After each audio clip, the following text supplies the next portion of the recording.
Hi there. So 2 weeks ago, I put the camera down my throat.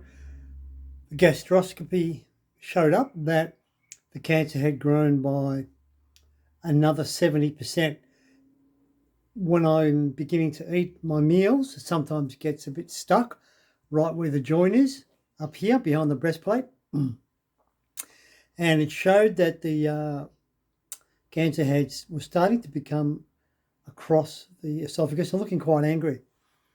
It did set me back a little bit, like mentally. I thought, well, hang on, I'm doing the right things, but in reflection, when I went back to my guru, it's like getting back to square one. What I had stopped doing was I'd stopped juicing, and the juicing is the real medicine for this, which is why between February and June it had only increased slightly, and it had regressed away from the opening of the esophagus. It had actually shapeshifted, which I was really happy about. And then 3 months later, which is 2 weeks ago, or just over 3 months, it had grown.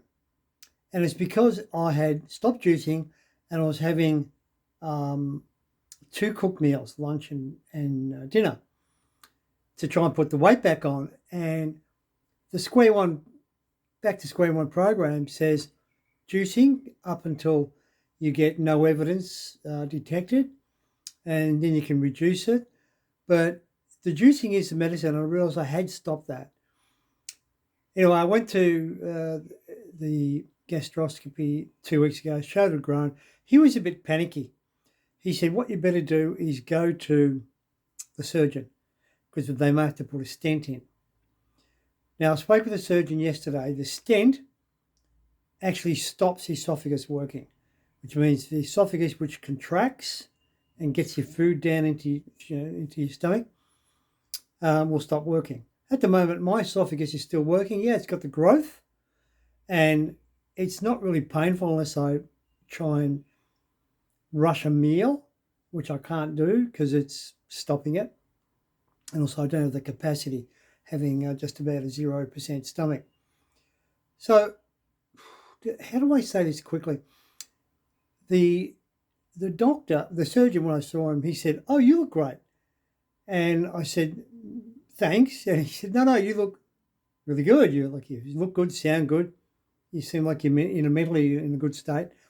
I said, "I am. I'm eating clean." And he said, "What are you eating?" And I told him what I was eating, from oats for breakfast to, celery, carrots, radishes, tomatoes for my mid-morning snacks. And now I'm back on a super salad. So I'm having a raw salad for lunch again, which is, I can feel it doing myself good because I had stopped all that by having cooked meals. And in the afternoons, I'm eating um, almonds and cashews, which are all raw and no salt in those. And for dinner, I'm having a cooked meal. I could sometimes cook tofu or steamed veggies and black rice, onions, mushies, all that sort of stuff. And he said, "Well, no wonder you look good and you feel good." I said, "Yeah." He said, "Well, you're defying how I thought you would be." He didn't expect me to be alive now. So he said, I said, "Well, how do you see the future going?" And he said, "With you, it's unpredictable." He said, "I haven't seen anyone like that. I haven't seen anyone with what I have lasting this long without any chemo or radiation." He did offer me chemo again. He said, "Look, that could give you some longevity." I said, "But that's not targeted. That's throughout my whole bloodstream. It's going to destroy other things." And he said, "Oh, look, you don't have to do it. Um, and you could just continue doing what you're doing. But have a conversation anyway." So I'm going to do that. I have the conversation to see if there's anything new they can bring to the table. But I super doubt if I'm ever going to do that.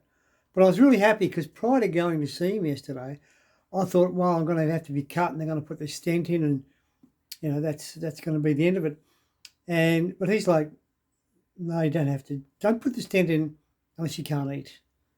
I said, "Well, I can't eat nothing. I can eat just about get any food down." And he said, "Well, then get out of here." So I thought it was really good. I was really happy about yesterday's. A little bit apprehensive going in, but I was happy about the result that I don't need to have this stent put in. I don't need anything stopped. Yeah, it's grown, but I'm going back to what I know works. I'm going back to the juicing, back to my raw salads for lunch. And I will continue with the cooked meal, but I'm going to be juicing. I've just finished one now. You can see how red it is. So I'm juicing carrots, beetroot, like a 1 kilo worth of carrots every day. Whole apple inside of that as well.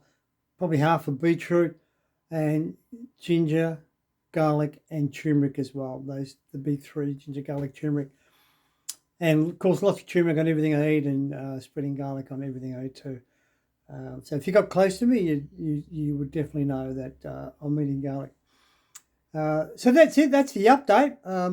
I'm still kicking along. I'm still doing great. I have stopped work though, because when I got that result that it had grown, I needed to act on that pretty quickly. So work's been really great. They said, "Oh no, don't need to finish up. All we need to do is let's put you on unplanned leave for 3 months, and then we'll talk again in January." So the next few months, I'm now going to do the things that I know I need to do, which is aside from juicing and raw salads, it's getting back to nature and getting down to where I can work some weights on my body to build my skinny body back up again. That's the plan. Give myself more strength. With more strength, give my body a greater chance of recovery. My guru does say 2 years on his program, and you can make it worse before it gets better. And it's true, it has gotten a bit worse. But in the overall scheme of things, I can still eat. It causes me zero pain. It just doesn't. But as I said to the surgeon, if you guys didn't tell me it was there, I wouldn't know. But in saying that, I am eating massively clean as well. So I'm going to stick to the clean eating, clean living, rebuilding the body, getting out in nature, and having high vibrational conversations and connections. That's the plan. Stay tuned. I ain't going anywhere right now.